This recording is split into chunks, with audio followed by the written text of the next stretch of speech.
Hello everyone, welcome to my channel. In this video, we are going to detect different objects with just 10 lines of code with detailed explanation of each and every line of code. So do it along with me.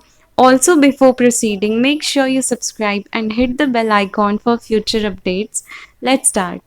So you must have seen the early implementation of many object detection model involved the use of classical algorithm like OpenCV, but these classical algorithms could not achieve enough performance to work under different conditions. So that's why we are using RetinaNet and ImageAI. This is a Python library that lets programmer easily integrate computer vision technologies into their existing and new applications using just few lines of code. So before proceeding, please download the object detection model from description box below. Then install all the required libraries I've mentioned here. Then start coding with me. So I'm using Jupyter Notebook. You can use any Python IDE. Also keep the model file and input image file on the same path.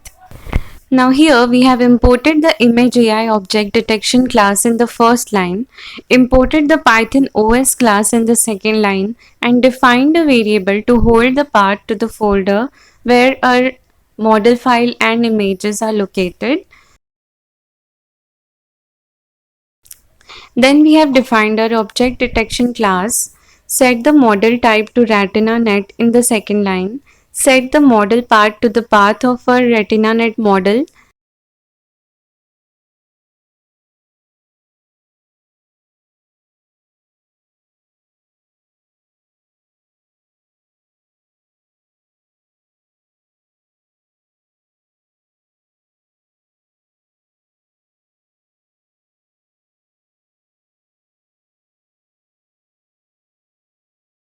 Load the model in the object detection class in the fourth line. Then we called the detection function and passed in the input image path and the output image path. Make sure you enter the location correctly.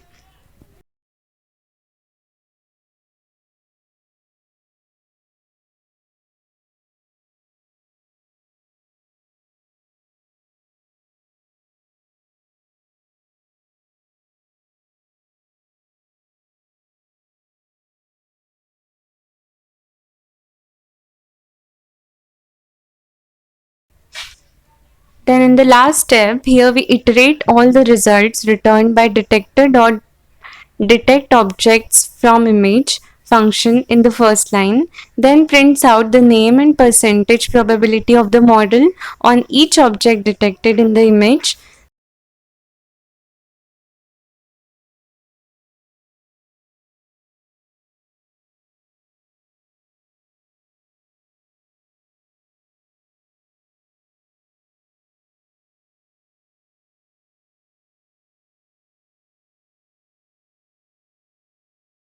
So this Image AI library supports many powerful customization of object detection process.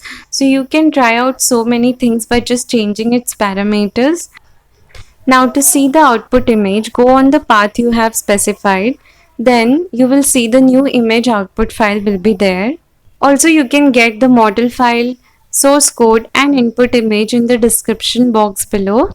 And yeah, that's all about this video. Let me know in the comment section if you have any error, query or anything. I'll surely solve. And if you found this video anyway helpful, please like this video and subscribe to my channel. Soon I'll be back with another cool project. Thanks for watching. Bye bye.